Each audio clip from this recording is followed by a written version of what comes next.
사랑하는 은혜와 진리 장로교회 교우 여러분, 어젯밤도 평안하셨습니까? 오늘도 주님의 말씀대로 순종함으로 하나님이 예비하신 약속과 축복을 향해 나아가는 여러분의 삶이 되시기를 주님의 이름으로 축원합니다. 오늘 새벽에 만나 본문은 민수기 11장입니다. 그 중에 24절부터 30절을 제가 읽어드리겠습니다. 모세가 나가서 여호와의 말씀을 백성에게 알리고 백성의 장로 70인을 모아 장막에 둘러 세우매 여호와께서 구름 가운데 강림하사 모세에게 말씀하시고 그에게 임한 영을 70장로에게도 임하게 하시니 영이 임하신 때에 그들이 예언을 하다가 다시는 하지 아니하였더라. 그 기명된 자 중 엘닷이라 하는 자와 메닷이라 하는 자 두 사람이 진영에 머물고 장막에 나가지 아니하였으나 그들에게도 영이 임하였으므로 진영에서 예언한지라.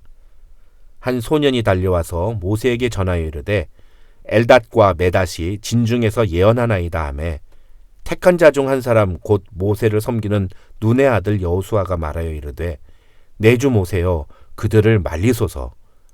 모세가 그에게 이르되 네가 나를 두고 시기하느냐? 여호와께서 그의 영을 그의 모든 백성에게 주사 다 선지자가 되게 하시기를 원하노라. 모세와 이스라엘 장로들이 진중으로 돌아왔더라. 오늘 본문은 크게 두 가지 불평의 내용이 기록되어 있습니다. 하나는 1절부터 3절에 나오는 다베라 불평 사건이고 다른 하나는 4절부터 35절에 나오는 만나 불평 사건입니다. 먼저 1절부터 3절에 기록된 다베라 불평 사건을 살펴보겠습니다.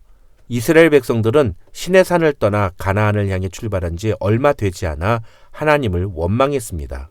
도대체 무슨 일이 있었던 것인지 성경에는 전혀 기록되어 있지 않기 때문에 우리는 그 어떤 판단도 하기 어렵습니다.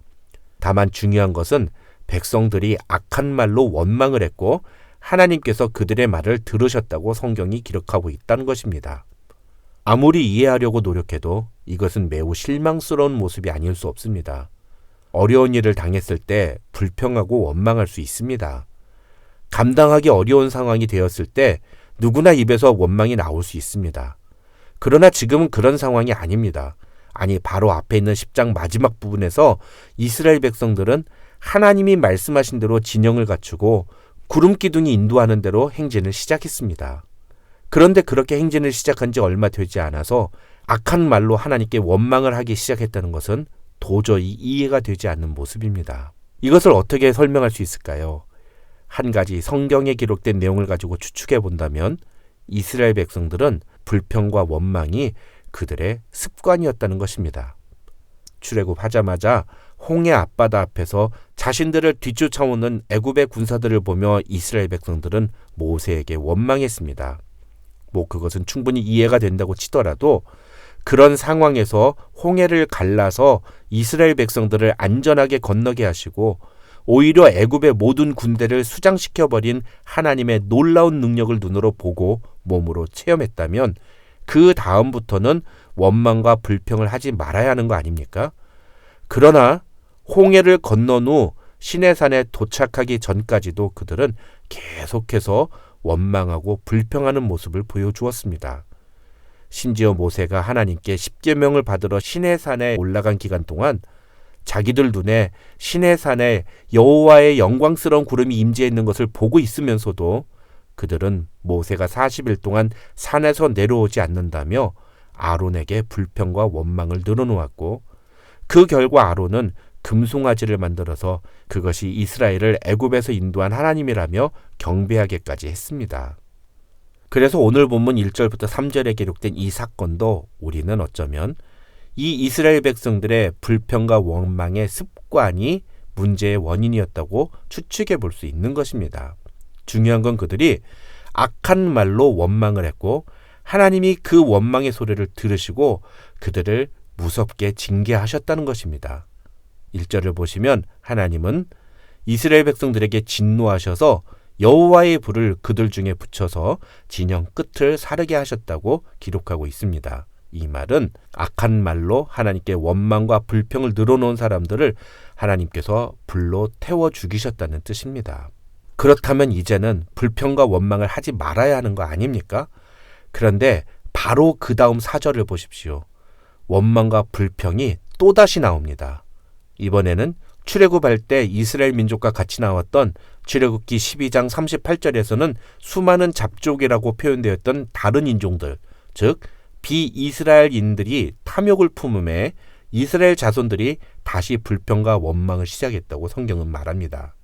이게 어떤 상황이냐면 다른 인종들이 고기를 더 먹겠다고 이스라엘 진영 안에서 어떤 문제를 일으켰고, 그러다 보니까 상대적으로 이스라엘 백성들은 고기를 먹지 못하는 일이 벌어진 것입니다. 그것이 정확하게 어떤 상황인지는 알지 못하지만 중요한 것은 그 일로 인해서 이스라엘 백성들이 불평과 원망을 늘어놓게 되었다는 것입니다. 4절부터 35절에 기록된 내용들은 바로 이런 상황에서 비롯된 사건이라고 볼 수 있는 것입니다. 4절부터 35절에 기록된 내용을 간략하게 소개해드리면, 먼저 4절부터 9절에는 자기들이 애굽을 떠나온 이후부터 계속 만나만 먹을 뿐 고기는 먹지 못하고 있다며 불평하는 이스라엘 백성들의 모습이 기록되어 있고, 그 다음 10절부터 15절에는 이런 이스라엘 백성들의 불평과 원망 소리를 들은 모세가 하나님께 나아가서 또 자기 나름대로 하나님께 불평과 원망을 하는 모습이 기록되어 있습니다. 16절부터 23절에는 그런 모세에게 하나님께서 어떻게 이 문제를 해결하실지에 대해 대답해 주시는 장면이 기록되어 있는데요. 하나님은 우선 이스라엘 백성들 때문에 힘들어하는 모세에게 앞으로 모세와 함께 이스라엘 백성들을 지도하고 다스릴 70명의 장로들을 세워서 그들로 하여금 모세의 짐을 함께 지게 하겠다고 말씀하십니다. 그리고 고기를 먹지 못해 불평하는 이스라엘 백성들에게 한 달 동안 고기를 실컷 먹게 해주시겠다고 대답하십니다. 24절부터 30절에는 모세가 나가서 이스라엘 백성들에게 하나님의 말씀을 전하고 백성의 장로 70명을 장막에 모이게 하는 장면이 소개됩니다. 그러자 하나님은 그 70명의 장로들에게 임하셔서 그들이 예언을 하게 하십니다. 그런데 그때 이 70명에 선택되었으나 어떤 이유인지 그 모임에 오지 못하고 장막에 머물러 있었던 엘닷과 메닷이라는 두 사람이 자기 진영에서 똑같이 하나님의 영의 임재를 경험하고 예언을 하는 일이 벌어집니다. 그리고 그 이야기가 모세에게 전해지자 옆에 있던 여호수아는 엘닷과 메닷이 예언을 하지 못하게 말리라고 모세에게 조언합니다. 하지만 모세는 그런 여호수아를 책망하면서 자신은 여호와께서 그의 영을 모든 백성에게 주사 다 선지자가 되게 하시기를 원한다고 대답합니다. 이러한 모세의 소망은 신약시대 모든 성도들에게 그대로 현실이 되었습니다. 사도행전 2장에 기록된 성령 강림 사건 이후 예수를 구주로 고백하는 모든 성도들에게 하나님의 영이신 성령이 임하셨기 때문입니다. 지금 저와 여러분에게 그 성령이 함께 하시는 줄을 믿으시기 바랍니다. 중요한 것은 그 성령의 임재가 무엇을 위한 것이고 어떤 의미가 있느냐 하는 것입니다. 오늘 본문에서 보면 하나님의 영이 임한 사람들은 모두 예언을 했습니다. 이 예언이 무엇인가에 대해서 해석이 매우 중요한데요. 이 예언은 미래의 일을 말하는 것이 아닙니다. 성경에서 예언이라는 단어가 사용될 때 그것은 전적으로 하나님의 말씀과 뜻을 그대로 전달하는 것을 의미합니다.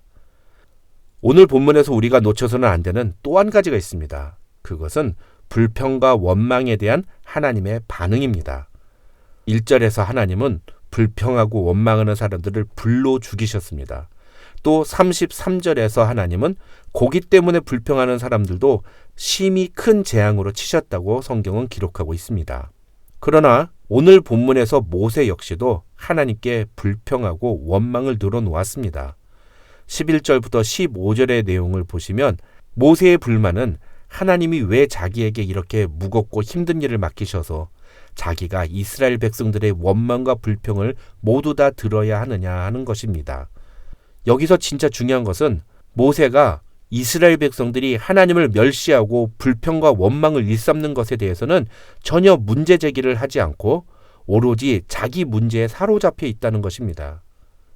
바로 앞에 있었던 다베라 사건에서 하나님이 이스라엘 백성들의 불평과 원망에 대해 얼마나 진노하셨는지에 대해서 모세가 기억했다면 이렇게 만나 때문에 불평하고 원망하는 이스라엘 백성들을 보면서도 하나님이 얼마나 진노하시고 화가 나셨을지를 모세는 생각했어야 합니다. 그런데 오늘 본문을 보시면 모세는 그런 하나님에 대해서는 전혀 생각하지 않고 오히려 하나님이 이스라엘 백성들이 모두 배불리 먹을 만한 고기를 이 광야에서 주시겠다고 하실 때 하나님이 어떻게 그런 걸 하실 수 있느냐며 부정적으로 반응하는 모습을 보입니다. 제가 하나님이었다면 이 모세부터 혼냈을 겁니다. 모세 역시 다른 이스라엘 백성들과 똑같은 모습을 보여주었습니다. 그런데 하나님은 그런 모세에 대해서는 혼을 내지 않으십니다. 진노하지 않으십니다. 오히려 모세를 달래주시고 모세를 설득하십니다. 저는 그런 의미에서 23절의 말씀이 저에게 굉장히 큰 은혜가 됐습니다. 여호와께서 모세에게 이르시되 여호와의 손이 짧으냐 네가 이제 내 말이 네게 응하는 여부를 보리라. 전능하신 하나님께서 자신의 능력을 보여주시겠다고 모세에게 약속하시는 말씀입니다. 사랑하는 은혜와 진리 장로교회 교우 여러분, 오늘 하나님께서 모세에게 하신 이 말씀이 저와 여러분에게도 위로가 되고 응답이 되기를 주님의 이름으로 축원합니다. 습관처럼 불평과 원망을 일삼는 행위는 하나님의 진노를 피하지 못합니다. 그러나 하나님은 모세의 불평과 원망에는 신실하게 응답하시며 그의 속상한 마음을 풀어주십니다. 이것은 모세에게 보여주신 하나님의 은혜이며 그 하나님은 오늘 우리에게도 그런 은혜를 베풀어 주시는 분이심을 믿으시기 바랍니다. 그렇다면 우리는 우리의 삶에서 만나는 여러 가지 어려운 문제들 앞에서도 불평과 원망으로 하나님을 멸시하거나 불신하기보다는 하나님의 인도하심과 은혜를 믿으며 오히려 감사함으로 하나님 앞에 나아갈 수 있을 것입니다. 오늘 하루 저와 여러분이 하나님께 이런 모습을 보여드릴 수 있기를 주님의 이름으로 축원합니다.